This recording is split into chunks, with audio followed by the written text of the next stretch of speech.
Alright guys, I'm out here doing a radiator finally on the Jeep. I already did one and I took a video footage of it and it turned out to be a leaky radiator, so I'm just gonna do a whole new video. You gotta have 1, 2, 3 10mm bolts here you gotta undo. You'll have one here that holds a little rubber spacer on each side. And you'll have 1, 2, 3 right here by the battery. I already took those out. And I already took these bolts out, but you'll have a nut here, here, there, and down there. And that's for the header panel. This piece right here goes to the header panel. And then you'll have 2 bolts that hold your fan on each side. The one plug in. You'll have to take this little red piece, push it over, push down, pull it apart. Then you'll have your overflow hose. You may or may not have a mechanical fan. As you can tell, I had one and I put bolts in it. I deleted it. I'm gonna put another electric fan like that one in, like I had a mother white XJ. And then I got this fan up here up front. So that's what I'm gonna be doing today. I've already removed the upper radiator hose, just 2 clamps. I just set my coolant overflow hose over there, and then set my upper radiator hose. And this is what we got.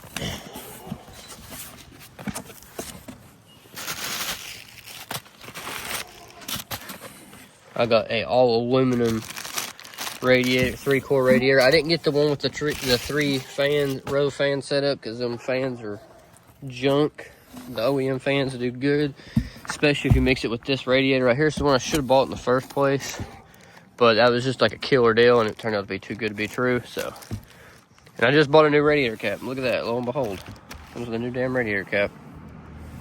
All right, well, this radiator will. This fan sits on 2 little slots down there, and the radiator set up the same way. It's got 2 like nipple looking things on the bottom of it that slide down into a rubber grommet, and it basically holds it and the AC condenser in place. So we'll get it out and I'll show you what I'm talking about. All right, I about forgot. If you have an automatic, you'll have to take this line and this line right here loose, this lower radiator or radiator to transmission line. You'll have to have a special disconnect tool of some sort, and you can take off your lower radiator hose. And then this is the little spacer I was talking about. You'll have 1, 2 10mm bolts or nuts, and it should come off. You have to put that on your other one, and the same thing here. 1, 2, pull it off, put it on the other one. And then this right here, I already took the bolts, the little nuts loose, but this nut holds this AC condenser in place. And as you can tell, I took one on this side and already started taking this off. So get that out and I'll show y'all how it goes back together. All right, guys, about an hour later, maybe 2, I got it in here. I had to reach out to the company who I got it from because can't really tell it as much now.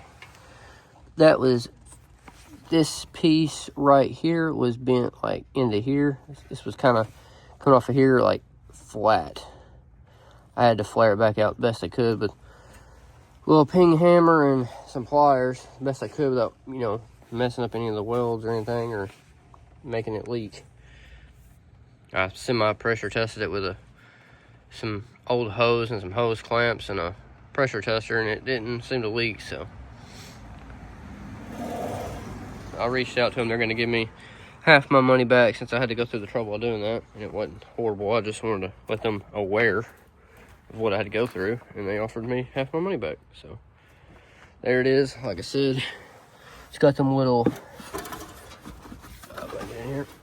little like tip things that go in a little rubber bushing type thing down there, and then these got to go in here, and you got to put a nut back on here. Basically help secure it.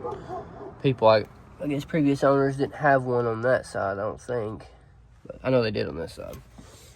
But this is the little tips I'm talking about. Right here and there. And this radiator was leaking from right up in here. Same place as my last one. I guess it's the crappy plastic. But yep, I got this in here, so I'm gonna start putting stuff back together.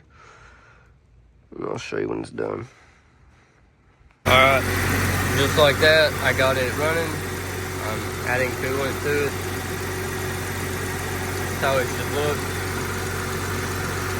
Mine's got a broke bolt off in there, but I'll still have to add me an electric fan right here.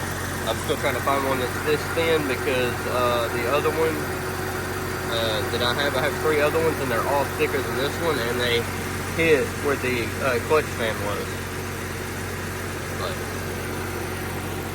I got this fan right here wired where it comes on like it should, so yeah, that's how it's supposed to look. Only complaint I have is look how close that is.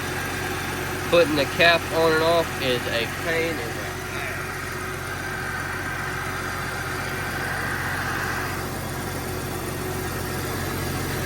Other than that, yeah, you can see where it was scratching it coming off. Other than that, I got no complaints.